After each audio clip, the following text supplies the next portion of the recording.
Hello guys, in this video I'm going to show you how to select the voice language on the CoookieRun OvenBreak application.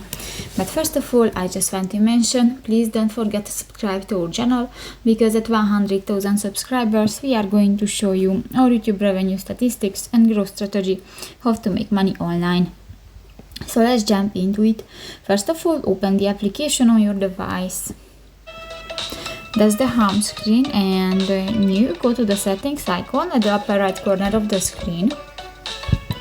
Go to the language button at the left side of the screen under the notifications, and you can find the voice language button. Here you can select the English, the Korean, and you can turn off the voice language option. If you want to, for example, turn off, just click to the square icon, and that's it. So that's pretty much it for this video, guys. See you in the next one. Bye bye.